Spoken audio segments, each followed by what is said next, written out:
All right, Martin Popoff here, back again with another edition. We've got a lot of these episodes. Reliving old reviews is a useless tool of confusion. Ironically, that's a Pantera quote, and we are talking about a Pantera album today. We are talking about Pantera's A Vulgar Display of Power. All right, so this is from Kerrang. There's my page from Kerrang. What I do with this show is we just review a review and see what they had to say when something was absolutely fresh and astonishing. Now, the crazy thing about this album, so this is Pantera's second album of the awareness era, of the above the parapet era, when they're no longer an indie band. But the interesting thing is the shocking ice bath that is Pantera has already taken place with Cowboys from Hell. And this is the second installment. It's an absolute masterpiece. I don't know what Don K is going to say here. Don K is a legend, right? He's probably going to get it right. He absolutely knows his metal, and I can see it's a 4K review. So yeah, he likes this album. But yeah, let's see what Don K has to say. I'm kind of interested in this. I'm going in cold. You know, I might have read this review ages ago. It's funny. I hold this up. We see TerrorVision on the back. It's incredible how much coverage TerrorVision got in Kerrang over these years, right? But yeah, I'm interested to see this because this is a very innovative, shocking album, and really the only precedent it has is another album by the same band, Cowboys from Hell, right? Okay. The bleeding title says it all, doesn't it? Pantera's second major label effort and sixth album overall is a loud, abrasive, ugly, hateful, violent, vicious, rebellious, kick in the balls and fist to the face. A spitting, sparkling whirlwind of crackling energy to hostile intent. Nice writing there, Don. If these lads were Cowboys from Hell in 1990, then surely they've lassoed Satan himself, bottled him up, and drunk him down on a vulgar display of power. Yeah, love that. Love that imagery. You know, I'll just say in a general sense, I think this is a fine tuning of the concept. It's a little less extreme production wise than the first album. I think you've got a little more bottom end added in, where Cowboys from Hell really played on that and Justice for All kind of a feel. The album screeches open with a riff that paralyzed my puppy from 100 feet away. And we're headlong into Mouth for War, a title that was never so appropriate as when lead, or there is no noun for what he is, Philip Anselmo opens his trap and begins hurting. Love that.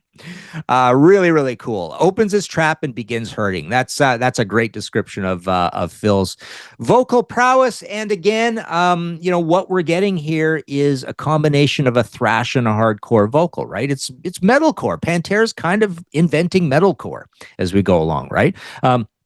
This boy has a mouth for war, all right. His oral cavity should be classified as a deadly weapon and sent over to Iraq to ensure George Bush's re-election.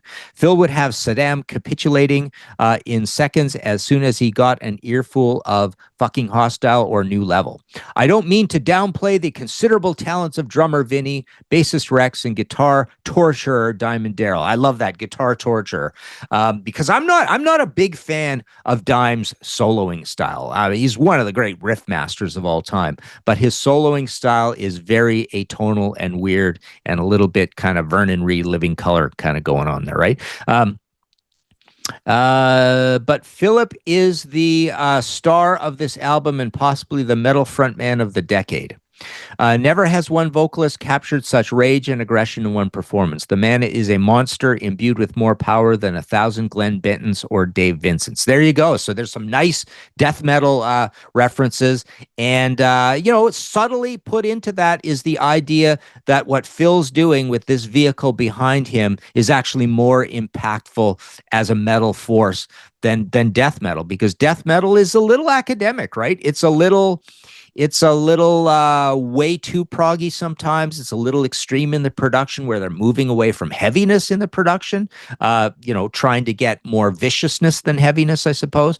And a death metal vocal is a little bit of an obscure, eccentric thing compared to Phil, who sounds, you know, absolutely just angry, right? As Don has put it brilliantly a few different ways so far. As I alluded to earlier, the music's right there too. Walk swaggers with a menacing taxi driver pulse while By Demons Be Driven takes on a frightening, mechanically precise tone. I love that. That's a great description of Pantera. Frightening, mechanically precise. Even the alleged ballad, This Love, doesn't sit still for long before Daryl and the boys let loose with a crunching barrage. Producer Terry Date dutifully and accurately captures every skin-flaying moment. A radio programmer commented to me that he didn't think this album would succeed because there was no softer cuts like the last album, Cemetery Gates, for radio stations to play. Fuck that. The album succeeds because Pantera didn't take the oh-so-obvious route. If you want kinder, gentler metal, play fucking Firehouse. This is a vulgar display of power. God damn it. Expect nothing less. I love that Don brings up Firehouse because Firehouse has got to be one of the most tamest, polite, absolutely vanilla hair metal bands of all time. Yeah, crazy. I forget Firehouse exists quite often. I actually hung out on the bus with those guys once. But yeah, pretty interesting that yeah, he finds the polar opposite of Pantera to bring up here. So yeah, great review by Don K here. I love it. Let us know what you think of my review of this review, and let us know what you think of Don's review. You can go to martinpopoff.com for a bunch of hard rock and heavy metal and dad rock and punk rock and prog rock books that I've written, and also check out my audio podcast, History in 5 Songs with Martin Popoff. From this channel, Grant Arthur also has his own channel, Grant's Rock Warehouse. Check that out. He's recently done a very cool review of the new Styx album.